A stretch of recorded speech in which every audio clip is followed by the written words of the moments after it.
महाराष्ट्र के एसटी को पहले लाल डब्बा कहा जाता था। मैं बहुत शार्ट में ले रहा हूँ, लाल डब्बा कहा जाता था, लेकिन आपके आने के बाद चीज़ें बदली। अब उसको लाल परी के रूप में लोग कहने लगे। एमएमआर के 1.5 ट्रिलियन इकोनॉमी को आगे बढ़ाने में और जनता की सेवा में आपका डिपार्टमेंट, हालांकि आपका डिपार्टमेंट सर्विस सेक्टर का है, आर्थिक विकास के योगदान में आपका डिपार्टमेंट और आप क्या प्रयास कर रहे हैं हम जानना चाहते हैं, और कैसे उसको इम्प्लीमेंट कर रहे हैं। अभी 1 साल से मतलब 8 महीने हुई सरकार हुई, और अगला आपका 4.5 साल का विजन क्या है उसको थोड़ा विस्तार से बताइए। सबसे पहले मैं आप सभी का धन्यवाद देता हूं कि आपने हमें यहाँ पे आमंत्रित किया। सभी जगह जाने के बाद पहले पिक्चर का ट्रेलर दिखाते हैं और बाद में पिक्चर दिखाते हैं। हमारा ऐसा हो गया कि माननीय मुख्यमंत्री जी ने पूरा पिक्चर दिखा दिया और बाद में हम ट्रेलर के लिए दोनों बैठे। और फिर भी आपने देखा रहेगा कि माननीय मुख्यमंत्री जी ने इस राज्य का विजन जो आपके सामने रखा है, बहुत ही कम अब तक मुख्यमंत्री जी हो गए महाराष्ट्र में कि इतना बड़ा और आगे का विजन देके महाराष्ट्र में काम करने वाले हैं। उसमें देवेंद्र जी है और हमें दोनों को गर्व है कि ऐसे नेतृत्व के नीचे हम काम कर रहे हैं, उनके साथ हम काम कर रहे हैं। और दूसरी ये बात है कि हम जब काम करते हैं तो हमें उतना सपोर्ट भी मिलता है, उतना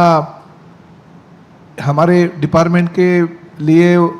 कोई भी चीज़ अगर उनके पास हम लेके जाते हैं तो हमें ना नहीं कहते हैं, क्योंकि उन्हें विश्वास है कि ये अगर कुछ काम हमारे पास लेके आते हैं एज अ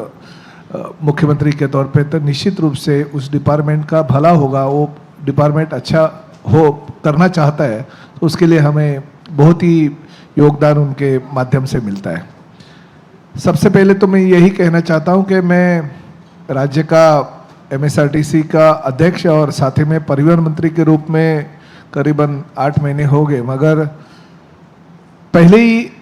इस एमएसआरटीसी को यानी हमारे एसटी महामंडल को लोग लाल परी कहते थे, मगर कुछ सालों पहले परिस्थिति बहुत ही नाजुक हो गई थी।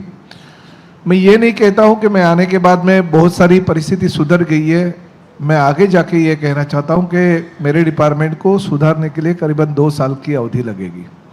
इसका कारण यह है कि महाराष्ट्र की लोक संख्या बढ़ती जा रही है और साथ ही में जो हमारा एसटी का डिपार्टमेंट का जो कामकाज है उसी तरह से चल रहा था, और करीबन हमारे महाराष्ट्र के लोगों के लिए जो गांव खेड़े तक डोंगर दरी तक पहुंचने के लिए जितनी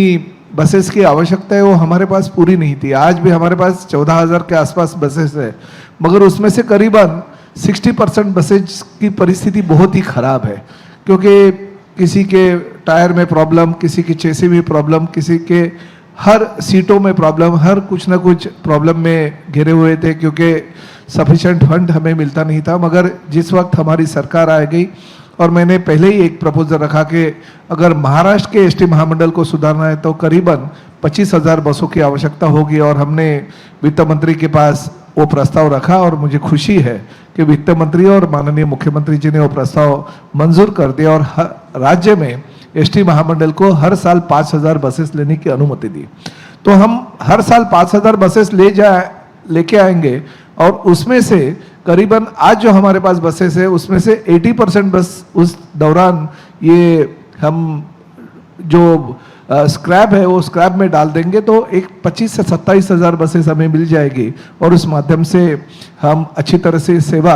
लोगों को दे पाएंगे। और सभी टाइप की बसेस लेंगे। मैंने कर्नाटक का दौरा किया, मैंने गुजरात का दौरा किया, और उस दौरों के दौरान जो हमें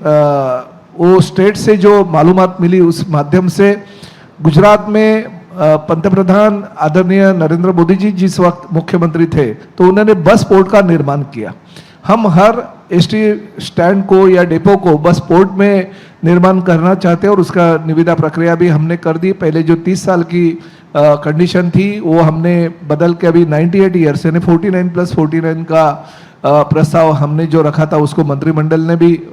मंजूरी दे दी है तो ये 2 महीने में हम उसकी निविदा प्रक्रिया जो अंतिम स्वरूप में आ जाएगी, तो महाराष्ट्र के बहुत सारे जो डेपो है आपको बस पोर्ट के तौर पे भविष्य में या आगे के 2.5-3 साल में दिखेंगे। नायक साहब,